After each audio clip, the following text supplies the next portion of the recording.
We got to step in. I want your kids to hear it. It is getting a little late, huh? Yeah, we're good. They're definitely not asleep. 3, 2, 1. Let's go! Yeah! Mr. Trey Cortez. I am the host of the PBE Podcast, Troy Tittlemeyer, joined by, wait a minute, Skipo is not here tonight, but Skipo is usually the co-host. He is here in spirit, as we always say. We rock it back, like Skips likes to say, which we do in this show. But we have... Excuse me, we have Trey Cortez, and we have some whiskey. Trey Cortez, please introduce yourself to the audience and what we're talking about while I drink some whiskey. Thank you, sir. Yes, I'm Trey Cortez. I'm a native Texan geologist here in the DFW area. I'm working with the Fort Worth Geological Society, actually the president this year, and the American Association of Petroleum Geologists Southwest Section Convention. So excited to be here.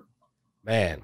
Well, I'm absolutely excited to have the opportunity to just talk to you about this convention, man, because I am personally more excited than I was before this call about the convention. Legitimately, man, you guys have gone out and put together a great technical session, both happening on Tuesday and Wednesday, June 29th, June 30th, Awakening to a New Era with the Southwest Section AAPG, and the Fort Worth Geological Society. I mean, the social event, the whole thing, man. Very, very excited about that. And we're talking about doing a live show with PBE at the social event. So talk to me a little bit about just specifically, directly, what's going on with the sponsors and what's going on with the social event. Yeah, so we are excited to bring this to Fort Worth, and we have a lot of opportunities for sponsors to come and help us out. These are two nonprofit organizations that use any money that we make from things like this for scholarships and events for the oil industry, people that lose their jobs and are trying to get jobs, high school teachers, elementary teachers. So we have a lot of opportunities both at the social event and at the conference to have logos and branding all over the place. We have specific things like the coffee stations. We need sponsors to just sponsor the coffee station, have your logo all over it, just to get recognition. And, we're going to have a lot of people in person. We're also going to have a virtual platform that keeps all of this stuff for pretty much the rest of the year. So we just need people to partner with us in one of the first events back after all the COVID shutdowns. People are itching to get out and get together. So we want to give all the local vendors and operators and establishments an opportunity to come and just partner with us as we host a fun event. Man.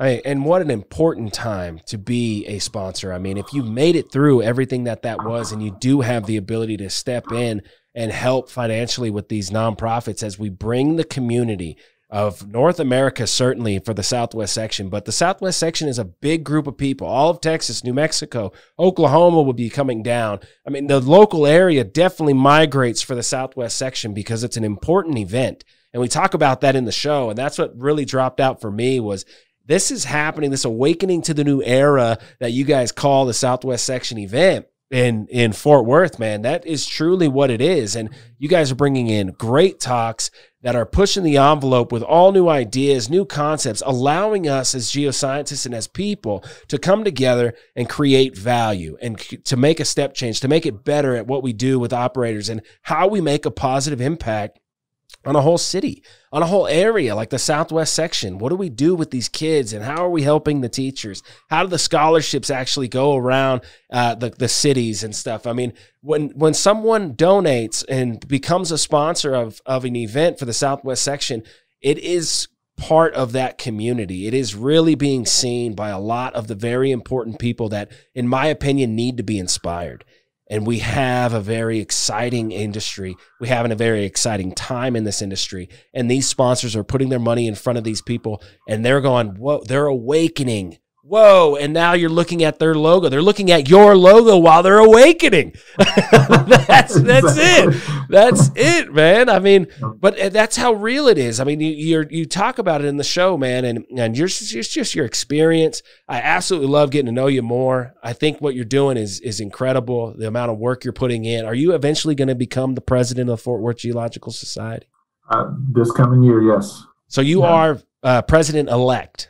I just, like, literally 2 days ago, I moved from president-elect to president. So, yes, I am the president. El Presidente, please. Cheers, man. I did not know that. Cheers to that. Wow, what an accomplishment, man. What an accomplishment. If you go back the 98 years of the Fort Worth geological history and you look at the presidents of the society, I mean, I bet they're the true movers and shakers are on that list, man. And you put yourself there. You've dedicated yourself to the society. You've dedicated yourself to the AAPG. On behalf of the AAPG and the societies and the local people, man, I thank you. I really do, for the time and the effort you put in to make this event possible. I cannot wait to be there, man. I'm excited.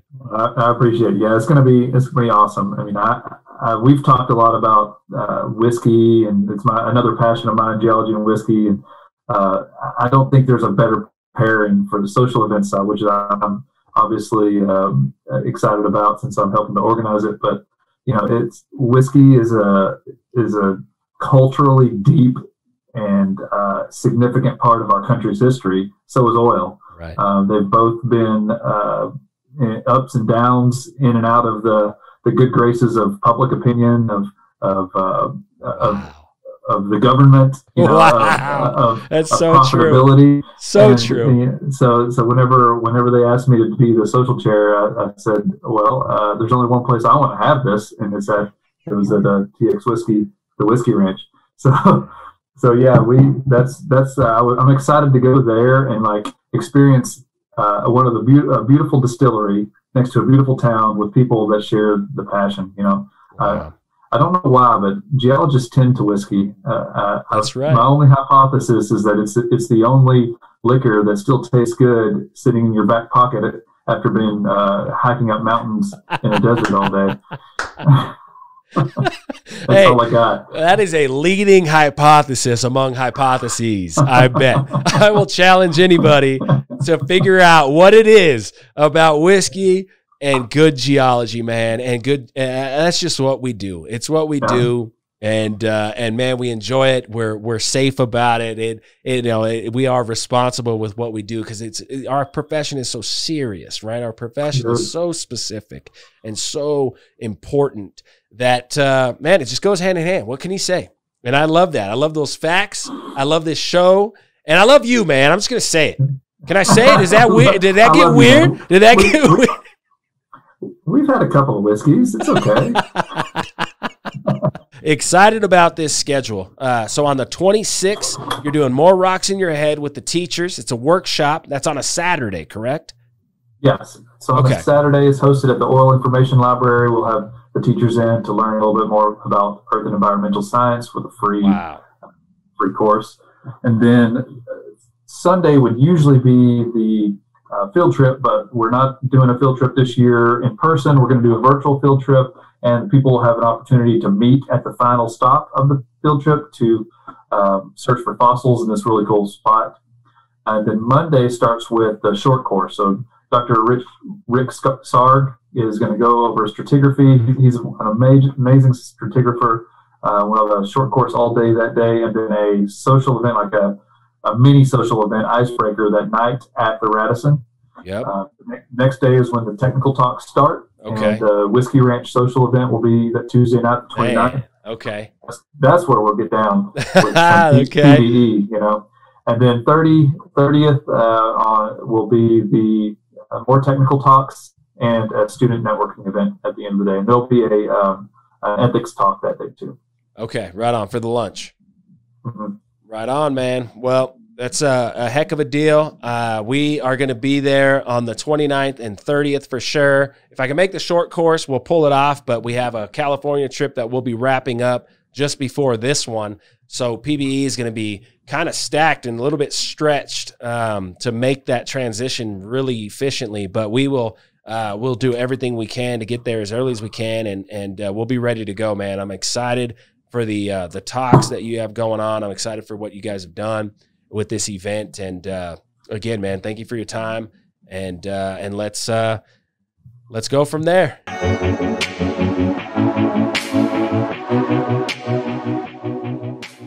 All right, man. Well, this is our attempt at talking about Fort Worth Geological Society hosting the Southwest Section AAPG annual convention. Now, if you're not familiar with how that works, I will explain kind of how it works. There's about 6 societies that make up the Southwest Section. You got one in New Mexico. You got some all over Texas, like Abilene, Fort Worth Geological Society. I don't think North Texas Geological Society is a part of it, right? No. There's a cutoff there. Just south of you, it's cut off, and they're part of the coast. Are they part of?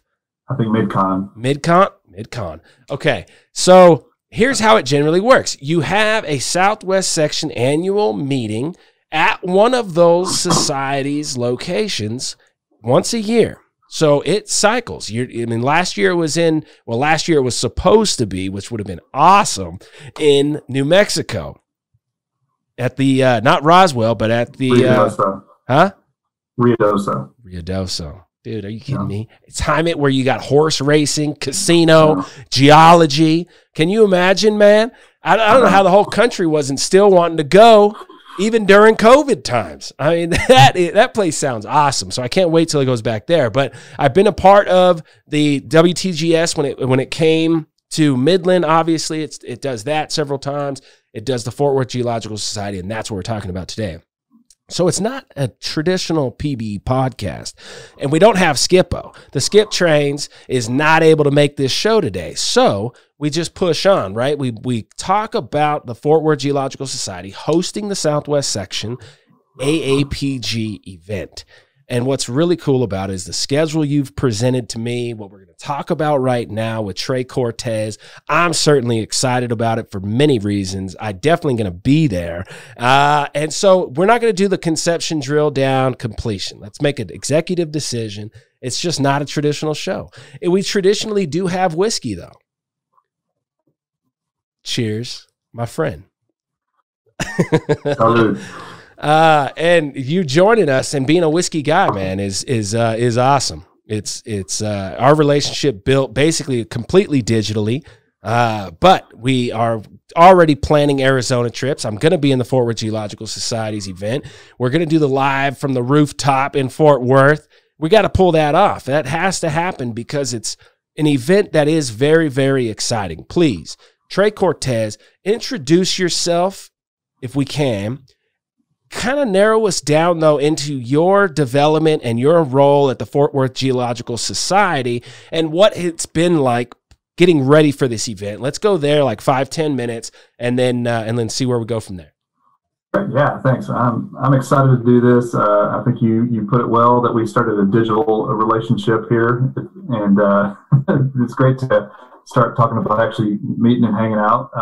I'm a Texas guy. I've started my career with Encana in Plano, and then when I came to Fort Worth after Encana, I really wanted to get plugged into the Fort Worth Geological Society.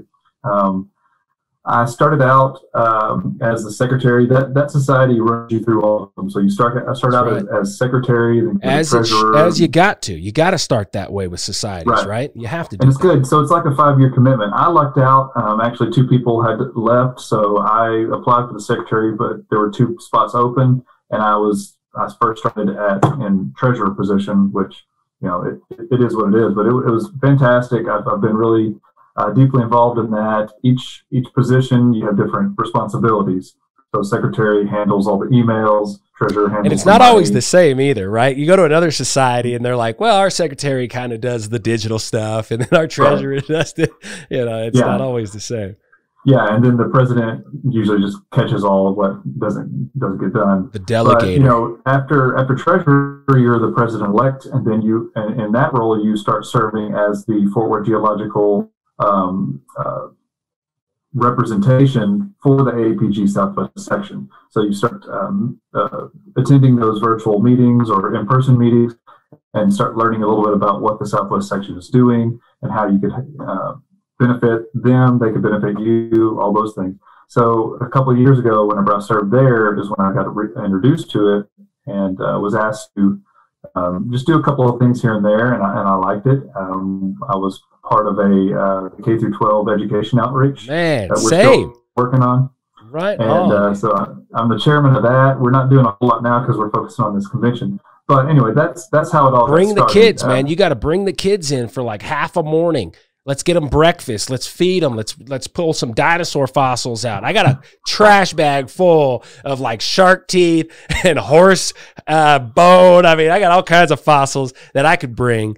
And bring those kids, man, because that's why you do it. I mean, isn't it so exciting when you go and you teach and you talk to those kids as a professional, right? Like you've been through school and you're the guy, right? Because you got the degree and hey, you got an opportunity to talk to people about it, and it's kids. And they're just pumped, man. They love it. They love the fact that there's not a lot of there's something to geology and the study of rocks that every kid, no matter if their parents are artists or lawyers or whatever, coming from prison, fascination. Yeah, they have a fascination with rocks, and so I tell people I'm a geologist, and so many people, and you probably have the same too. So many people like, oh man, my kid is carrying rocks, pockets full of rocks, and I can't get him to throw them away. Let them eat them. Let them mess with them.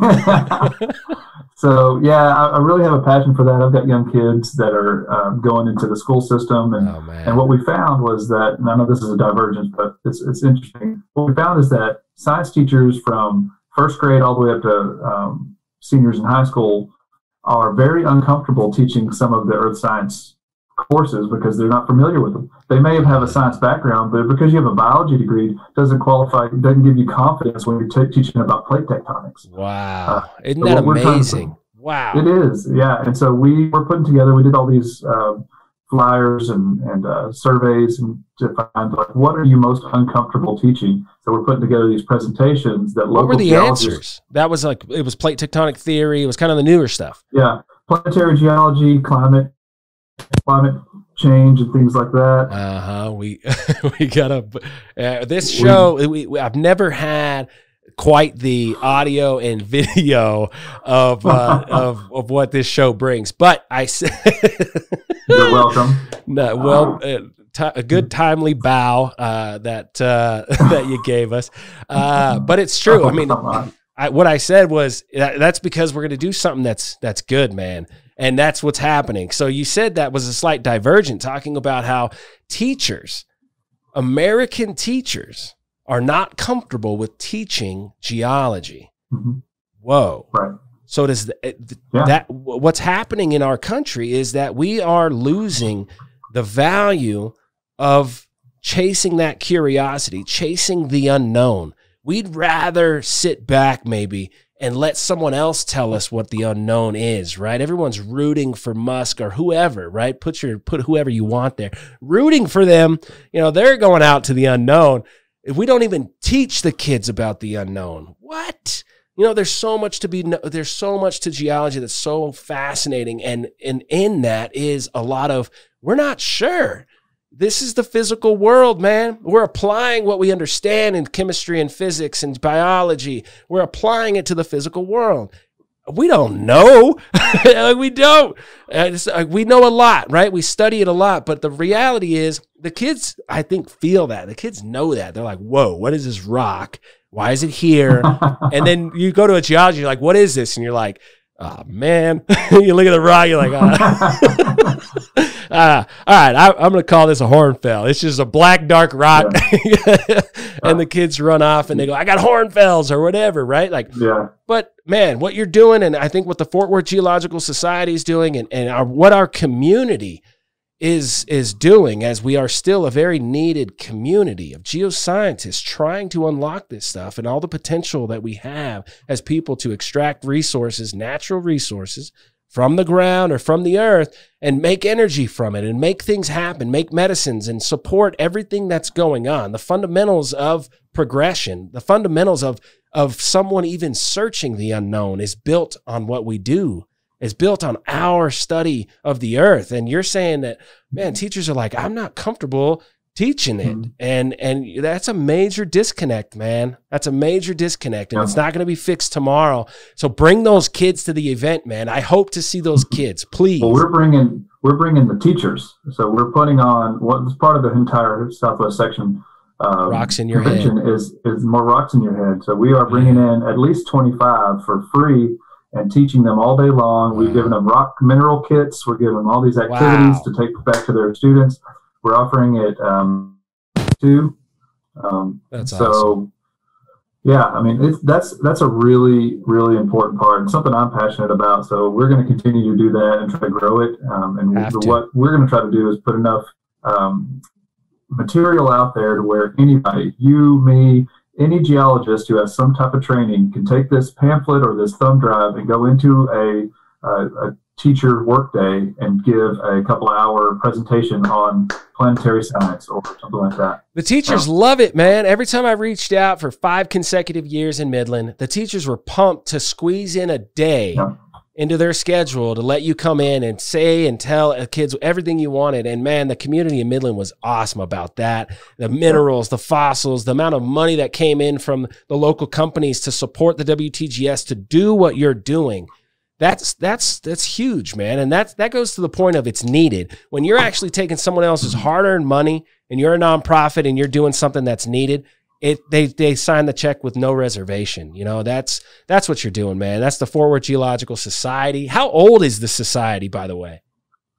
Well, our 100-year anniversary in 2 years. 100-year anniversary. I believe that is, man. If I'm wrong, I'm going to get called out by so many people. But this convention that is hosted here is going to come back to Fort Worth in 2 years, and it's going to be a big celebration. Wow. Wow. I'm so pumped to go there and be there, man. Hopefully what we can do in those 2 years is find one of the students that has been inspired over the last like 10 years, maybe, or 20 years. He actually got in contact with somebody at the Fort Worth Geological Society and has become a geoscientist. Wouldn't that be cool? That'd be a great story to develop. That'd be great. Man. There's so many families that have just this generational, Central Texas or East Texas or West Texas families, or it's, 3 generations back. You have old prospectors to geophysicists now. Wow. And like 50 years of people that had absolutely no concept of plate tectonics. These guys and geologists were going around without knowing that plate tectonics is totally happening around the world. Isn't that crazy? Like 50 years of that. And then they finally Not that long ago. No, it's not, man. That's what I love about it, man. That's what I love about it. It's very exciting. Very exciting, man. Yeah. So anyway, after our divergence, basically at the APG, we have people that from all these different societies, all in the Southwest section, all come together and help show the locals who are hosting the event how to host an event. So they give us all their, the how did it work here? How did it work there? This worked well. This didn't work. You should try this. Then we pitch ideas to them, and they say that's great. And we reach out to the local community, and we have community chairs that you're responsible for all the student volunteers. You're responsible for sponsorships. And I was delegated the social event sponsor or chair. No one better for that this year, man. No one better than that. No offense to anybody else. There's probably some really cool ideas. But, dude, the whiskey tasting, right? That's the social event? Yeah, so that's everybody. I got a reputation at the Fort Worth Geological Society for throwing big, our icebreaker and our networking events were pretty big. So you do it. So let's go. I only bartended for 10 years through school. So that's probably wow, is that right? The same bar for 10 years, or what'd you do? No. I bartended all over the place. Dude, I just flew back, and I squeezed into Pete's Coffee to get a coffee, and then right next door is the bar, and I'm like, hey, I'd like a shot of whiskey in my coffee for this flight. And so I roll over there, and the bartender tells me he's been working that bar at that airport for 18 years. Wow. Can you believe that? And he knew all the rules. He's like, you're not going to pour this into your coffee mug. I'm like, nope. And he's like, good. And then I went straight to the restroom. I used the restroom, washed my hands thoroughly with my mask on, and then I poured my whiskey in my coffee, and I waited for my flight, just like every other adult does. You're a grown man. Sorry for that. Now that was a divergent tangent right there. But dude, so you're talking about the Fort Worth Geological Society doing the work, man, the work that it takes to actually pull off a Southwest Section event that unites the public like you're talking about. Wow. I mean, I live in Tucson now, the Tucson Gem and Mineral Show. That's who everybody needs to go to, man. As a Southwest Section delegate and counselor for the Energy and Minerals Division, I'm paying close attention to how the mining companies out here and how that event, it's such a massive event. Everyone knows it's coming in. All the hotels and restaurants are in full support. They love when that event comes to town, and that's how it has to happen for these cities. That's how it has to work for the AAPG. Wait a minute, all the best geologists and engineers in the world are coming here to talk about rocks. Like, that should make people really excited. And you're doing it, man. I think so, yeah. And I think we have the added benefit of people want to get out and do something now. Oh, definitely. So it seems like there's a lot of people excited about it and reaching out to us. We've been reaching out to people, but there's people, that are coming to us. So it's been good. Wow. Good, man. That's awesome. So kind of the breakdown into the show, I like that. Let's talk about specifically the show, the technical presentations, the technical stuff coming up. You want me to share my screen? I got the website pulled up. Sure. Yeah, I've got some printouts here too. The basic theme of the conference is Awakening to a New Era. Oh, do you have that picture? I got that picture somewhere. I don't know where. I don't have it on me. It's somewhere in there. Go to the homepage maybe. Homepage, got it. Navigating through Yeah, one of the local geologists, Clinton Crowley, he designed our logo for us. He's an amazing artist, and he's a UTA geologist. There it is right there. What? Whoa. Was I scrolling too fast? What happened there? There it is. Click that guy. Dang it. I see what I did. Okay, it's under events, and then this guy, RSVP. What do we got to do? Let's go to the next page. There it is. There it is. Yeah. The Awakening to a New Era. Who said that? I'm not sure who thought of that, but the idea behind it is that we're coming out of an epic downturn in our industry. We're used to downturns, but this one, there was something different about this with the pandemic causing it, the political craziness that was happening at the same time, and the technological advances that are happening right now. We have an interesting opening up into something new, we think, coming up. So it's exciting, but we thought this was a good representation of it. I love that, man. Awakening to a new new era. I definitely am following what the thought process is there for sure, because it takes sometimes an incredible amount of challenges to awake, right? to cause an awakening. And it's so easy to slip into just this status quo, doing the same things over and over, like a lot of the unconventional players do. And instead of trying to push forward and do something new and better. And dude, that's spot on, man. I love this. Let's dive into the technical stuff, because this is where I get really, really excited about PBE being there and just where we're going with the conventions and with the industry. There are really new ideas that are fascinating, and people are doing some amazing work, both on just geologic concepts progressing and the technology progressing. So this is a time greater than ever for us to actually commit to investing in the geosciences and in this convention for sure, man. Like, this is it, just like you said. And I think your schedule represents that. Where do you want me to go from there? You want me to go to the schedule? Yeah, I want you to go to the technical session schedule. So the technical program is kind of what this is all about. We have some amazing talks. I heard yesterday that the AAPG national call happened, and after the national AAPG president looked through all of the technical sessions, people were just amazed. They're like, I can't believe y'all put together such a great set of talks from a small society, not the national society. And that's right. Newsflash, this hasn't been announced yet, but the president of the AAPG, Rick Fritz, is going to give a talk now. Right on. Is he going to be like the keynote, open it up? No, he's not even the keynote. That's how amazing this technical. Oh yeah, I'm looking at the is. Keynote. Reese Yeah. Parker. Yeah. So Ameridev, he's the president and CEO of Ameridev, who is a big exploration company with their NCAP back. He's going to be a great keynote speaker. We love this idea of key trends of the Roaring 20s. We're in the 20s now, and so it's fun to make that comparison. But he's really got his pulse on the idea of where's money going in the future of oil and gas. Wow. So he'll be an amazing speaker. Wow, man. So when we get there and do our live thing, we should try to get him. We should try to get the president of the AAPG. We should do some mini podcasts at the live whiskey tasting. What do you think?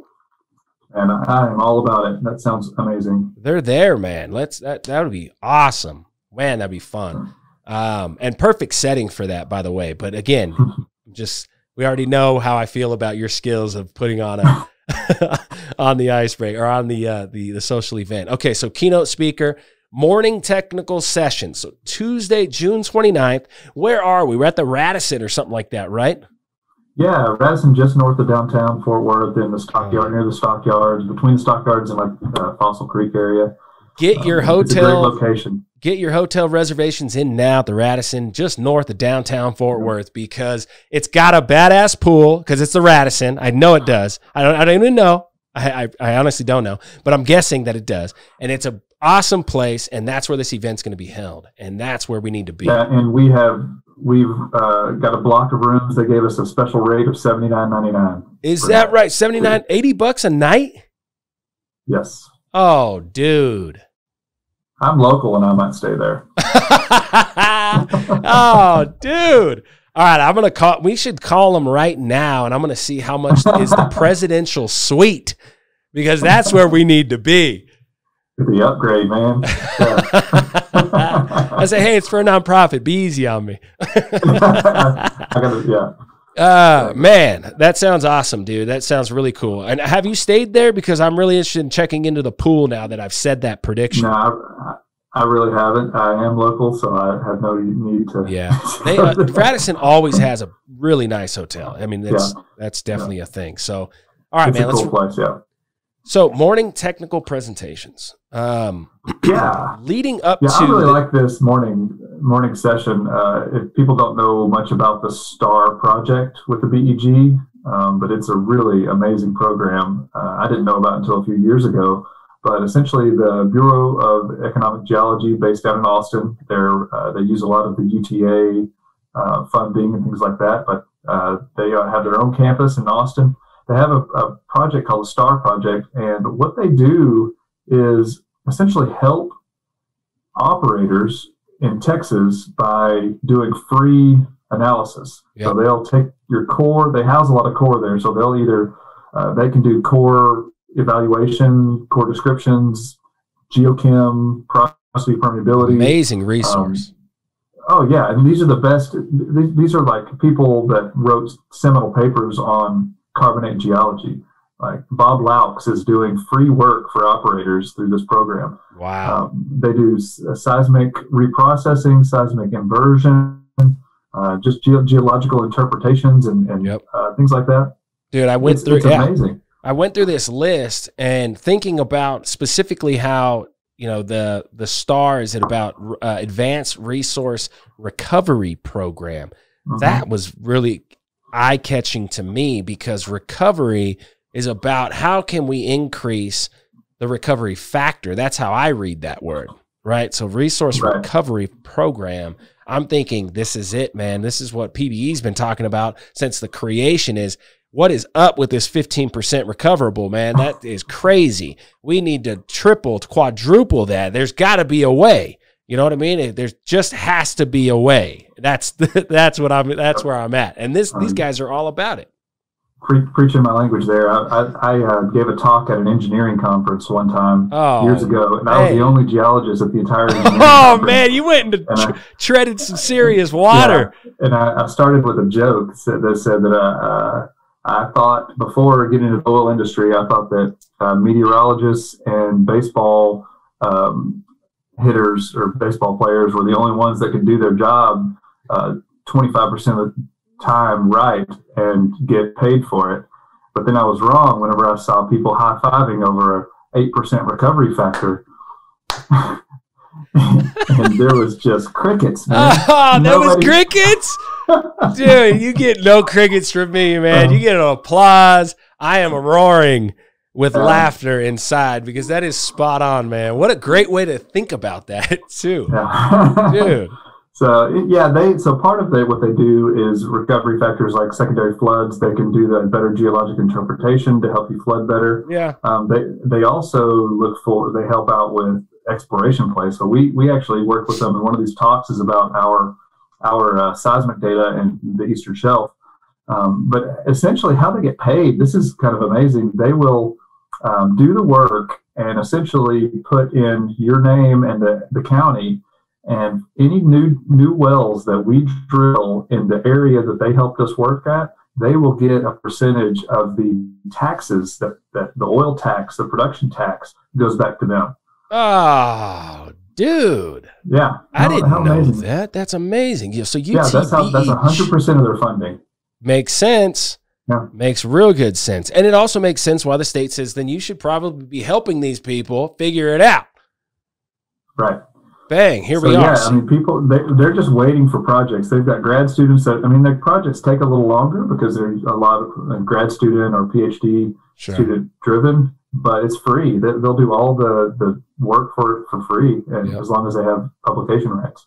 So it's interesting. Eastern Shelf is Permian Basin, Fort Worth Basin, outside the Permian Basin, over that, what do they call it, the Concho Arch or something like that. Not quite there. Yeah, Eastern Shelf is the eastern portion of the Midland Basin before it falls back off into the Fort Worth Basin and the Bend Arch in that area. The Bend Arch falls it back off. Then you got this other thing called the Fort Worth Basin.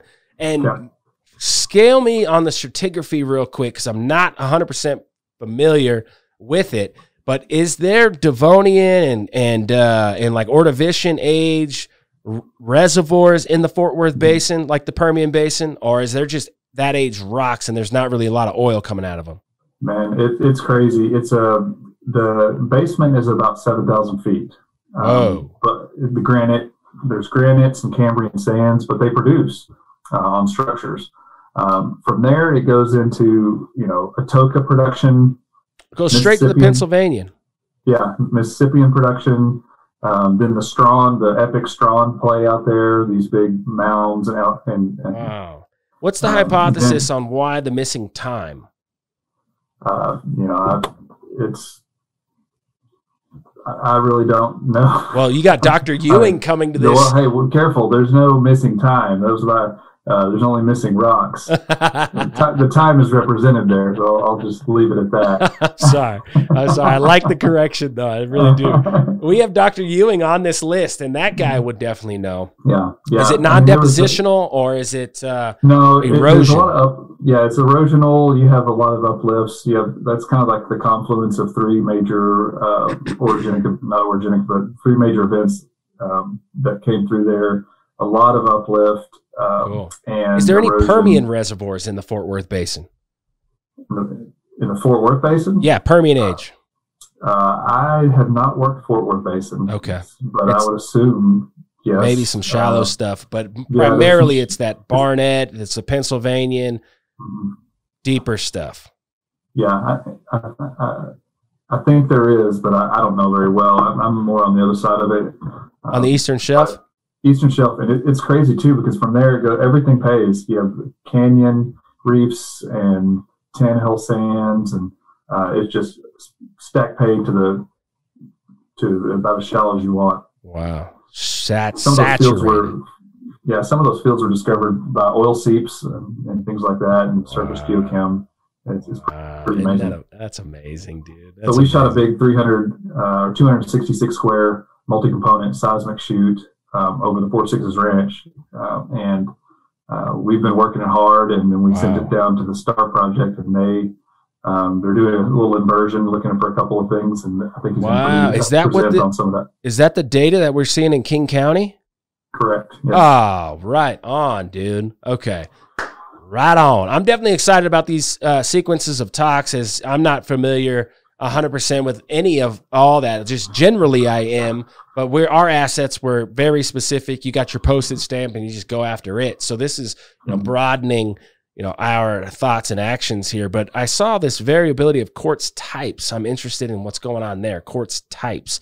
I'm not wondering if they found any Herkimer diamonds in this thing, Herkimer quartz in these quartz types. His talk is going to talk about implications of rock brittleness, but I'm more interested in asking some questions about his data set. I want to know how, what exactly they have in quartz and how has it been analyzed. I'm interested in asking Mr. Robert Reed some questions about his quartz for sure.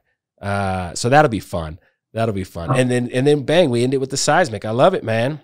Really cool. Yeah, it's going to be a great morning. Hell yeah. Really cool. Now, does the coffee bar at the Fort Worth Geological Society Southwest section, all kidding aside, have a whiskey bottle by chance that you can pour in your coffee? I think you're going to have personal bottles for that one. I was just kidding. I'm not calling anybody out, that's for sure. I love it, man. Well, we're definitely going to be fired up in that morning for sure. I mean, to have that group there ready to present what they have, ready to talk about that data. I mean, that is where the magic happens. There's a ton that's going to be said, and we got to better understand it. And then we jump right into the Permian Basin session in the afternoon. Yeah, this is going to be a great session. I mean, this is where most people are interested, obviously, in our area. The Southwest section is focused on Permian, so this is devoted to Permian. You see stuff like the residual oil zone, the ROZ, the San Andreas, which is huge before COVID, and then you've had some people will have some failures, and there's a lot of discussion on if the ROZ is real or not. That'll be interesting to hear. I think personally, when I look at this session, this deep learning model, Shuvajit, I'm not going to try to say the last name, but any deep learning or statistical or AI type of things are really interesting to me. Especially when you have the data. Absolutely. And for people, I think a lot of people have been burned in the past of trying to, pay people to do these AI models. And there's two problems. Back in the past, computing power was so poor, and they couldn't really do it to the statistical depth that is needed. And two, people just overpromised and underdelivered, and I think that burned a lot of people. So we've all seen through COVID America's poor understanding of what statistics really mean. And so I think that has been proven in people's slowness to get into deep learning models. So the VEG is really pushing forward, and they've got so much data on Sprayberry Wolfcamp. Yep. So I'm really interested in that.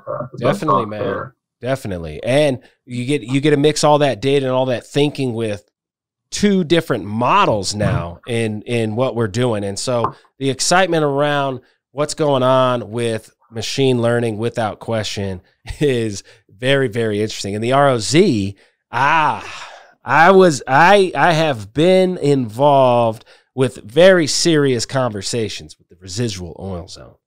And man, what a fascinating subject. You're basically talking about the transition in a reservoir vertically, just simply vertically, between where it goes from 100% brine to a mixed section of brine and oil to 100% oil. And obviously we're after the oil. So we produced and we focused on the top of that section. But then sometimes you can drill freaking wells into this thing that's a little bit lower than the main pay, and that thing pays. It makes a very economic well. Sometimes it doesn't. You know, what is actually happening there with some modern geologic concepts with geochemistry and the idea of hydrogenating kerogen with the right chemistry? What is actually happening in that transition zone? That's really, really fascinating to me. I definitely want to know, and I can't wait to see what these guys have to say about the ROZ and what's going to develop quickly. Now that you say we have the equipment, we have the technology, we have the concepts, all poddled into a model and supercomputer, and just run it. And let's see what starts coming out, starts dropping out on this ROZ over the next couple of years. I think it's going to be pretty dang interesting. Yep. And on top of that, you know, a lot of people push back against more academic research on something like this that has such direct application to oil and gas.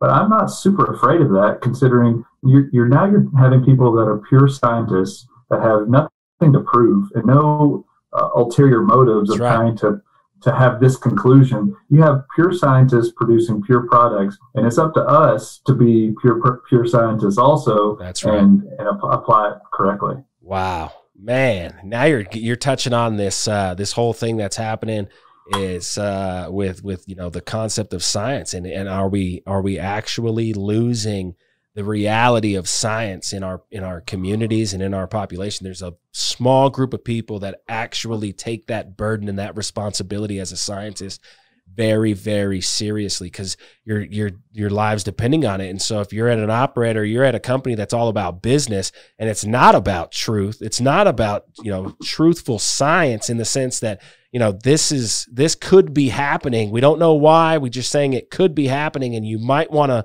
not get involved in that. And you do, you know, you can't just blame that. It's a very slippery slope for scientists to stay true to the science and not be overpowered by business decisions in our industry, man.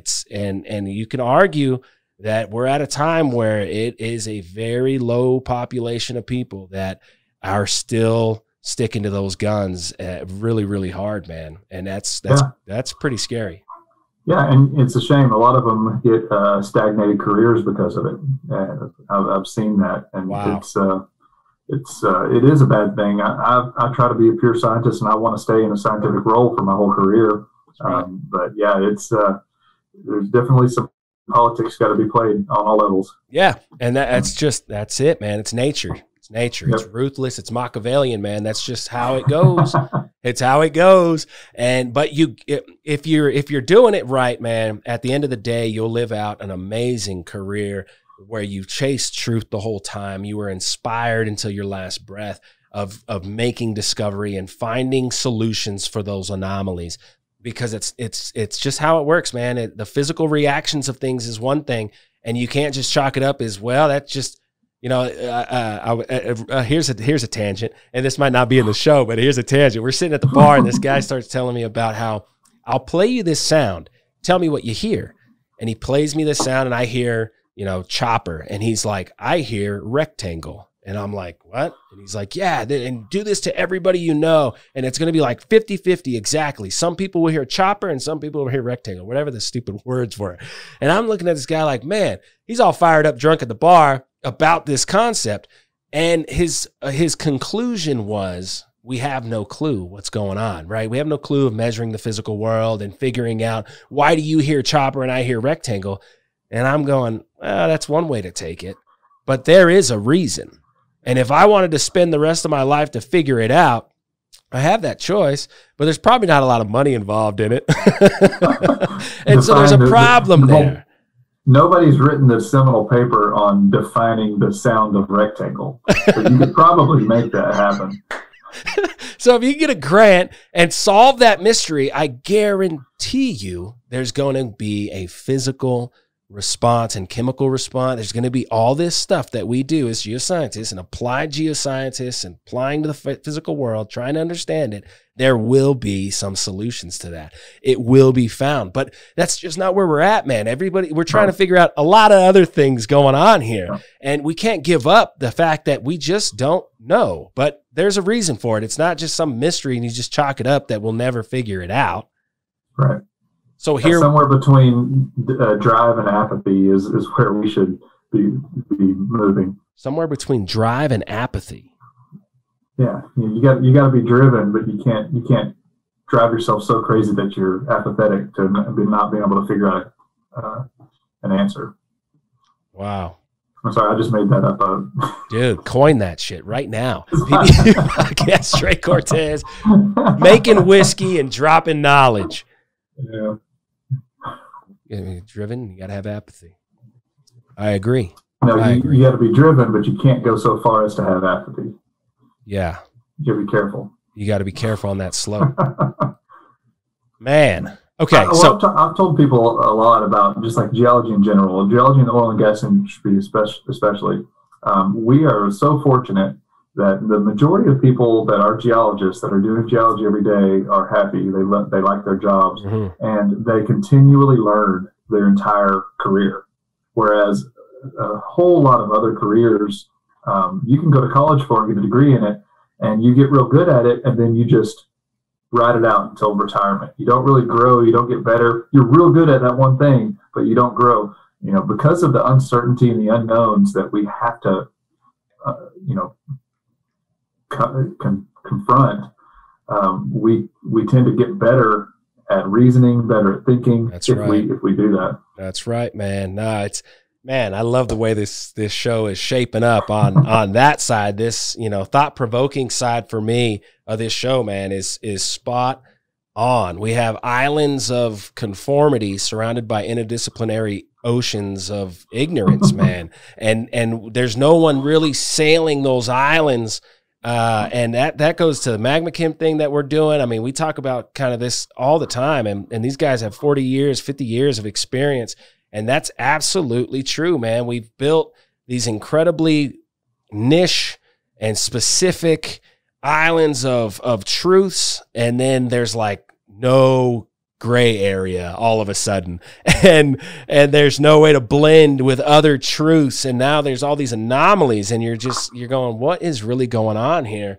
Man, spot on, dude. And again, that's exactly why we get together. That's exactly why these conventions happen. That's exactly why the kids get excited about it.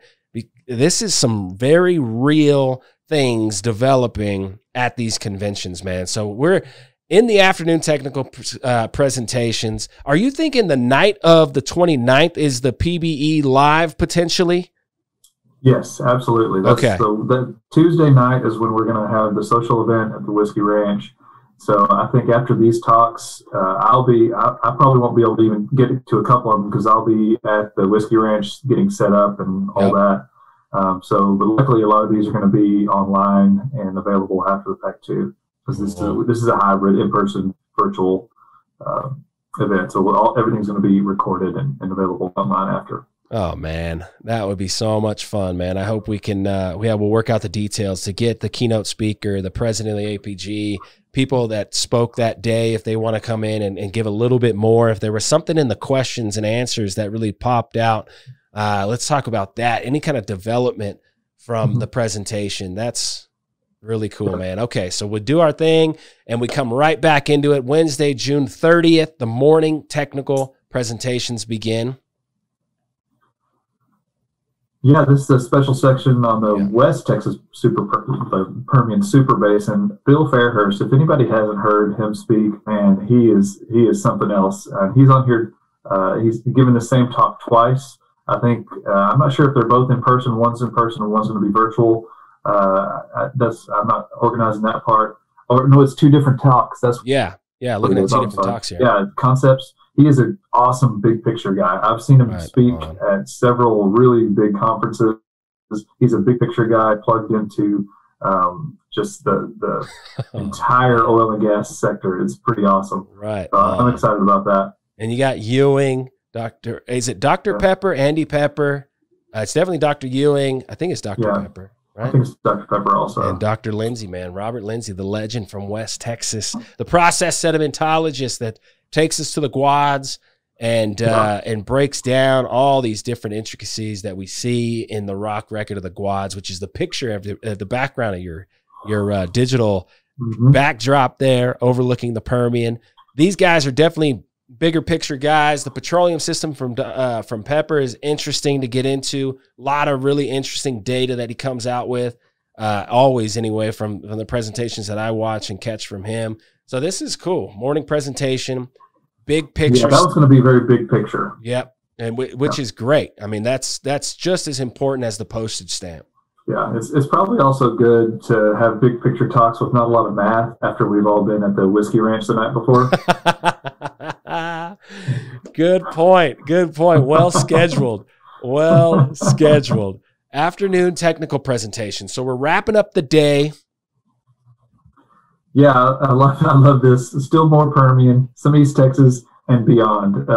So this is a kind of a catch-all. I missed the virtual field trip one. I saw it on the second one. That's cool. Yeah, the cool thing about, so it kind of sucks because these always have a field trip, but because of COVID and a couple of other issues with AAPG and their just how they have to have these set up, we're not able to do a field trip. So what we have is a couple of the local geologists are going on a field trip with a GoPro, and they're going to record the whole thing. We may stream it live. We haven't figured if that's going to work or not. But they're going to go through the whole thing, give everybody all the materials. We'll get to follow along with them. And then there's a place at the end of and this is local to the DFW area, there's a place at the end of the field trip that is great for Cretaceous fossil hunting. So cool. we are going to invite anyone who wants to go to it to just show up there with like a sack lunch, and everybody's going to socially distance while they hunt for fossils. And if somebody happens to bring a cooler of beer, they will probably be drank. And if you find a really cool fossil, I may approach your 6-foot radius without question. And I apologize ahead of time. It's my excitement. I got to see what you see. Yeah, no, that's awesome. But this is going to be a different virtual field trip of the Guadalupe that she's done over and over. It's fantastic. I've seen some clips of it, and just walking through the amazing, like the Guadalupe National Park is one of my favorite places on earth. It's just, it is, I've hiked Guadalupe Peak many times. I've hiked Bush Peak. You can see the Cap in Hand Reef behind me. I've taken that picture. It is, you sit up at top of one of the largest, it is the oldest exposed reef in the world. People come from all over the place to come to this reef and see it. I didn't even know that fun fact, man. The oldest. Yeah, it's amazing. And if you hike, I've hiked the other way. I played my geology card and went off a little bit, and I was places I probably shouldn't have been. But back behind on the other side of the Guadalupe Peak, you see the overbank reef deposits, all these conglomerates that are. It's just amazing, and sands that are coming in, carbonate sands that are coming in. It's beautiful. But in this one spot right here, you can camp on the top of Guadalupe Peak, which is the tallest peak in Texas, and it's like a legit peak. Like, people always laugh at me when I say that, especially Coloradoans, but it's almost 10,000 feet. It's almost 10,000. Yeah, it's a legit hike. But you overlook the Permian Basin. Like, that's the Permian Basin behind me. Yeah. And so when you sit on top of it and camp, you see flares, you see the lights of rigs. Wow. It's just this. You have a bottle of whiskey in your hand. Wow. Hey, some Texas hooch. And it's one of my favorite places on earth. Wow. So this is going to be a virtual field trip through that section. Wow. Well, let's do an in-person field trip one of these days with you and some whiskey and overnight that thing. Wow. I'd love to take my kids there and do that. Are you kidding me? Oh. Wow. Can you imagine, man? Let's go back. Let's rock it back, as Skips would say right now if he was in this show. Let's rock it back. Can you imagine standing something like that overlooking the Permian at Permian time, man? Wow. What did that look like? Yeah. Woo! Well, and that's the exciting part about it, because you look over to your west and it just drops straight off. and it's just flat. These huge mountains that are this resistant rock that hasn't been eroded. It was all underwater in the Permian, right? Yeah. Arguably, yeah. It could be a chemical mud pot. It could definitely have been major mud volcanism. Water involved for sure, but not this big like super ocean covering everything. It could have been this crazy other thing going on. Could have been. We got to figure it out. We don't know. Yeah. We don't know. That's we weren't there. We weren't there. That's right. As much as those kids are like, I know and you're like, no, I really don't know everything about the planet. I wish I did, but I really don't. Dude.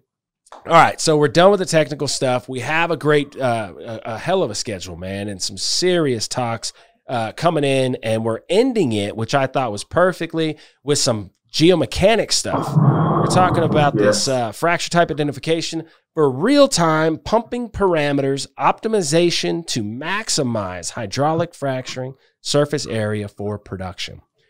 Now, I've been talking about this, thinking that's exactly what we need to be doing. We need to be creating as much new surface area as possible with the reservoir. That makes total sense, and obviously the industry is going that direction. So I'm really interested to see what's going on with that one from Sheer Frac. I can't wait to start. I don't know, just whatever data he's got. I can't wait to listen to that. Same with the new model of the wettability. This, that concept, dude. I mean, how familiar are you with wettability, non-wettability, interfacial tension, all that stuff? Huh? You there? Sorry, I unplugged my headphones real fast, but yeah. So wettability, is that where we are? Yeah. Sorry, I lost you. Yeah, sorry. Dude, these last two talks are very interesting. Yeah. Man, I love that they paired those together because I agree. I think they go together really well. The idea of adding surface area to, or at least being able to monitor surface area or estimate it somehow with some scientific background. And we've been shooting for this for a long time with microseismic and stuff of that nature. But that's only one part of the puzzle. We have a poor understanding of wetting phase of fluid of rocks. And the problem, and we have a poor understanding of a lot of things in this realm. The problem with wetting phase is that most people don't claim that they have a poor understanding. Most people just say, "Oh yeah, it's water wet or it's oil wet," and they do the math or they do the treatment as if they're 100% right, but they're not. Right? So, wow. I love the idea that, again, this is a UTA. More of an academic talk. Is you don't see talks like this coming out of industry operators because of the problem I just talked about. you have to get it from an academic and hope that somebody takes it and runs with it. But I think it's a legit, a really good problem to look at. Man. So let's talk about that just for a second. This is how we'll end the show because all these talks are very, very interesting.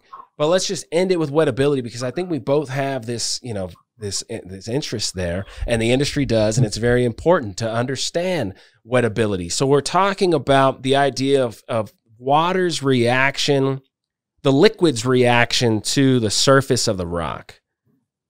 If you're water wet, that means the water is up against the surface of the rock, and you're most likely in a better hydrocarbon producing environment because the water is wanting to get up into the surface of the rock. The pore space opens up for the hydrocarbons to flow, correct? Yeah, in a simple way, I think so. If you're covered, because water and oil don't mix, if the surface of the rocks are covered in water, oil will slip past it real fast. In a normal, like a sandstone or something like that. The complexity of that is that what if you have a vuggy system? If you have a vuggy system, the small pore throats, now you have water touching water. The pore behind it could be full of oil. And now a water wet system constricts oil flow because you're trapping the oil in these vuggy pores with small pore throats. Interesting. Okay. So then make it oil wet and you get it squeezed from that pour through into the next pour, whatever. It moves. Right. So changing the wettability into, and people, and this is part of the problem. Most people think that all rocks are either oil wet or water wet. When the actuality of it, they're somewhere in the middle. They're not fully either one, right? Yeah. And so it's like this continuum of where do you break over? And you see a lot of if you do the lab tests on relative permeability, that's why you have these two curves that converge and then cross, because it depends. It depends on how oil wet they are, how water wet they are. It also depends on the velocity of the fluids passing by or through them. So there's this concept of having water floods that can sweep water out of those trapped oil pores and like small capillary buggy rocks. A little pressure.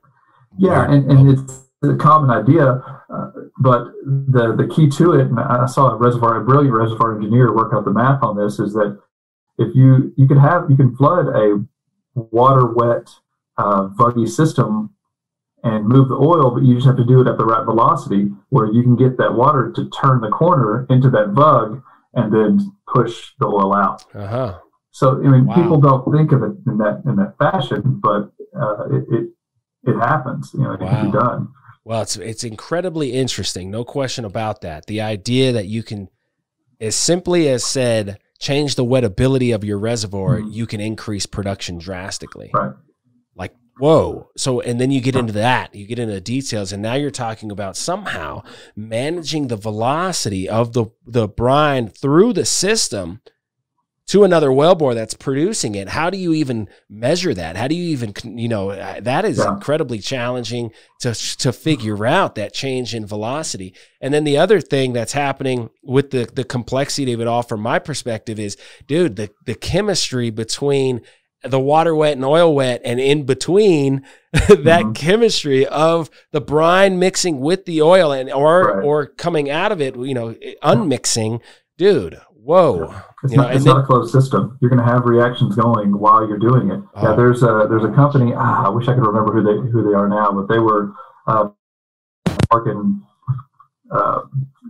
we were working East Texas, Food of Georgetown fractured limestones that are primarily oil wet, but they were recommending we would put in magnesium to help to actually dolomitize some of the rocks to make them more efficient. They were trying to make dolomite. Right, yeah. And so, people, I say that candidly, or just off the top of my head, but and they would say it, and they had the science to back it up, but, I see something like that and take it to a manager who's been drilling wells and water flooding things for 30 years, and they're like, no, that's not going to work. Let's just put brine on it. What? It's an idea of, and they just don't even want to test it. Put it on one hole. Just fucking test it, man. That's it. That's all we got to do. The risk of trying something new and wasting money there. Yeah. Well, I mean, at the end of the day, do you have the money to do it? I actually own an oil and gas company now, which is crazy to think about. And I'm monitoring from afar. I'm in Arizona. I got a badass pumper. He's on TikTok. He's a fisherman. He's awesome.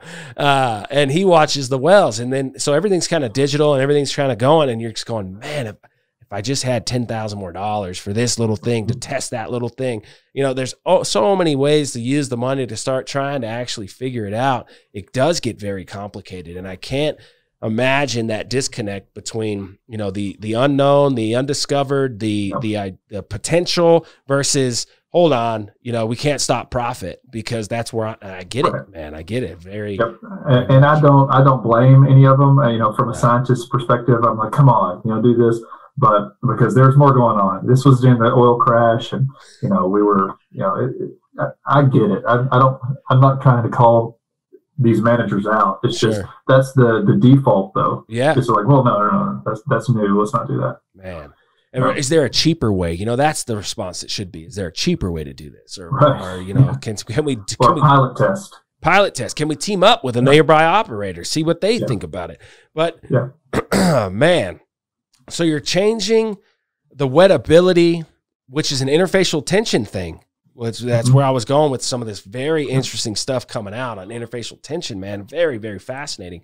You know, how it works, what's really going on when you change the interfacial tension of liquids and a reservoir. I mean, that science is so fascinating to me. I can't wait for that show, The Last Talk. I'll be there till the bitter end, and I assume the place will still be stacked, even with the great event the night before. We should be all standing and in applause and excited for this event coming up, man. I can't thank you enough for taking the time, the energy, the amount of attention that you've put in to put this event on, along with everybody else at the Fort Worth Geological Society. Who passed it over to you guys? Because last year you guys kind of shadowed who that was. Who was that? Yeah, it was supposed to be. It was West Texas and New Mexico. It was supposed to be New Mexico, but they didn't do it. Yeah. So you didn't have. Before that it was in Irving. Oh, okay. So a lot of us actually attended. So that helped pretty good. Right the social event that year was at the Perot Museum with one of the greatest gem and mineral collections in North America. And we had this huge, awesome social event. And so then when this one shows up, they give me the social event chair and they're like, yeah, we need it to be better than that. Wow. Dude, I went to that one. That was when Denise Cox was president of the AAPG. Yeah. Whoa. You just brought me back, man. Tons of memories coming back. The building was like 3 stories tall. That whole area was really cool. It's kind of underdeveloped, but it was all new. So they were like, had a bunch of plans for all this stuff, had a lake.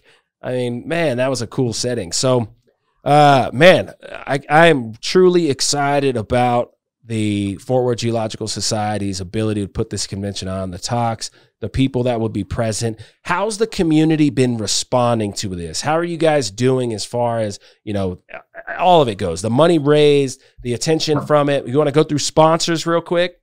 Yeah, I'd love to, man. We do have a lot of really great sponsors so far. We still have a lot of room.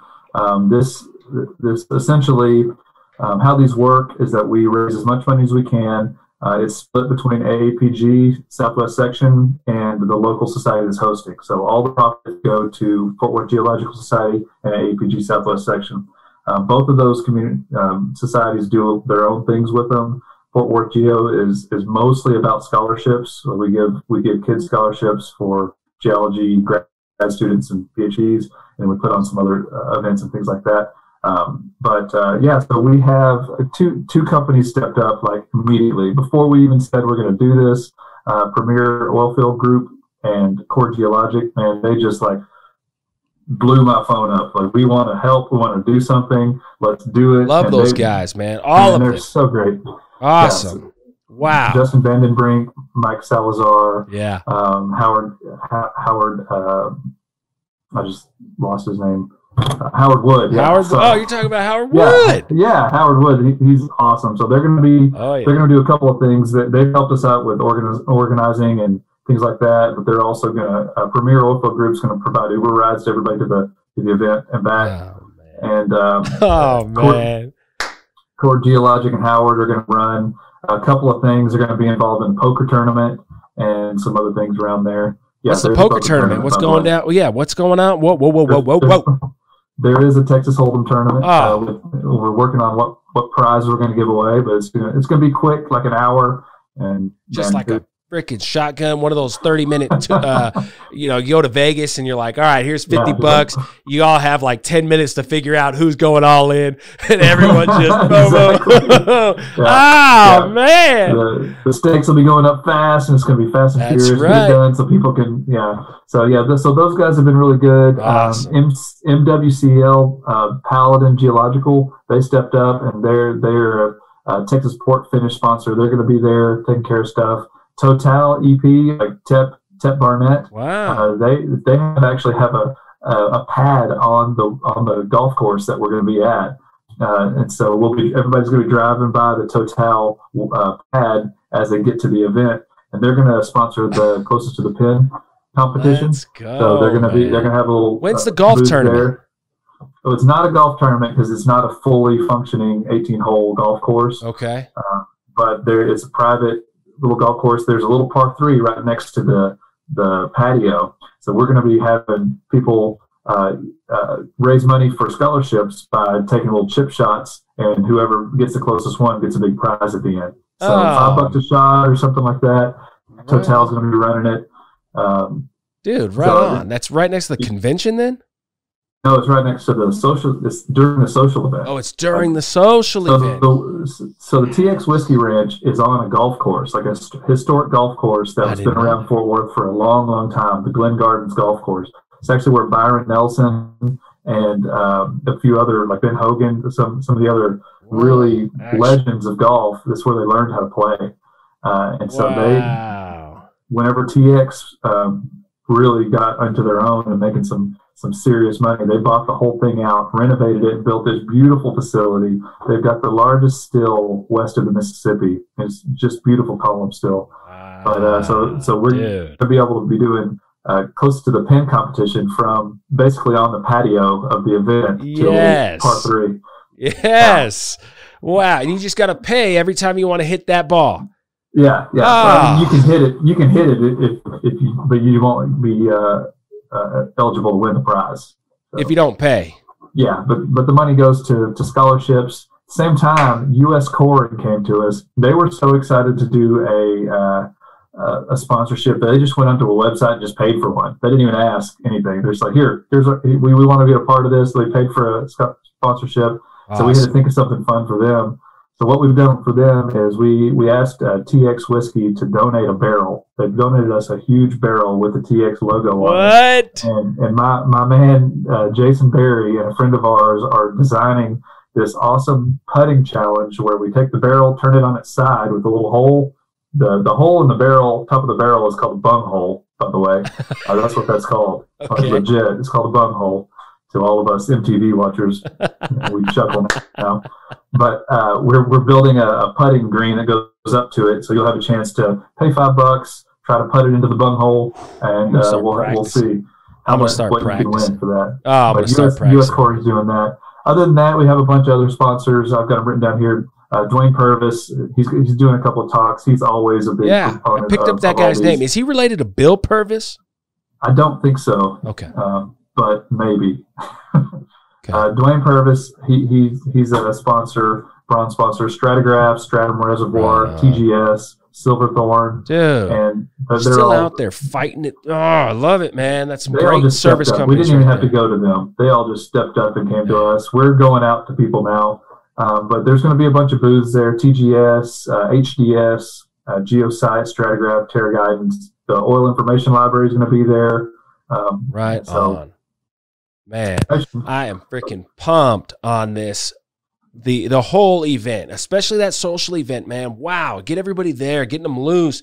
Bring on some of these sponsors. Bring on some of these guys from the convention and talk about really what we're doing here. You know, they bring in some of those teachers. If you got a teacher that's willing to come on, man, that would be great. We could just rap with the teacher about the low, how does it work? How do we get geology more involved, and how do we make it more important to what's going on with the child's development? And like you said, every child sees this rock, sees nature, and just like loves it. Yet we don't have any development program for the kids to like really learn what's going. What? Man, I think there's some outstanding topics, outstanding shows. I think this show is going to be the real deal, man. You guys have done a great job setting this up. I hope all the best as far as just everyone traveling in, the hotel accommodations, just going live from Outcrop, everything you guys are going to be dealing with, man. Wow. I mean, I am certainly sending all my positive vibes and prayers to the whole team, man, to pull this off, because there's still definitely a lot of people that want to go virtual and don't necessarily want to go out and do the physical thing yet. So you got to cater to both of them, and we can do it. It works. Well, and I'll tell you this, the Fort Worth Geological Society went completely virtual all year with our talks, and they were a great success. We had 75 people to tune in to hear Steve Sonnenberg talk about the Codell. Like it's amazing. And what we found, since we have the analytics behind the platform, is that we are reaching people all over the world. That's we have right. people tuning in from Australia, India, Isn't that crazy, the Middle East, Canada, Hawaii. And so, we already start seeing people are registering virtually for this event from all over the world too. So our virtual registrations are racking up real fast. There's going to be a lot of people there in person, but the virtual platform is really cool. Sponsors can get them a spot on there, and you get everybody's information that logs on and put all your stuff, and it'll be on there for a while. Wow. There's a lot going on. That's awesome. Well, we can make the live event, obviously, to them. We don't have to make it publicly available, or we could do that too, whatever. Make it easy to get and bring some folks in, and we'll develop that story as we get closer on who we're going to have. And man, we're honored to be a part of this, man. I mean, it's where our passion is, man. We love just getting together and talking about rocks that matter, talking about the concepts that matter, pushing the envelope with everybody in the room. Man, I am really, really excited. A great list of sponsors already that you mentioned and you rattled off. What else do we need to wrap it up with? Anything else, or are we ready to just prepare for this event? You got a month, man, and it's game on. Yeah, it's coming up fast. I do have a spot picked out for y'all where we can set up. I was just thinking about this the other day, right on the patio. It may be a little warm, but man, you're going to be right there on the patio, and directly in front of you is what you're going to see is the closest to the pin competition happening, and right over there, their shoulder is this beautiful skyline of Fort Worth. It's a really nice spot. Oh man, well I enjoyed it, man. Thanks for your time, and we'll do it again. We'll certainly do it live when we get there. Yeah, for sure. Right on, brother. Man. Enjoyed it. Well, good time. Take it easy. See ya.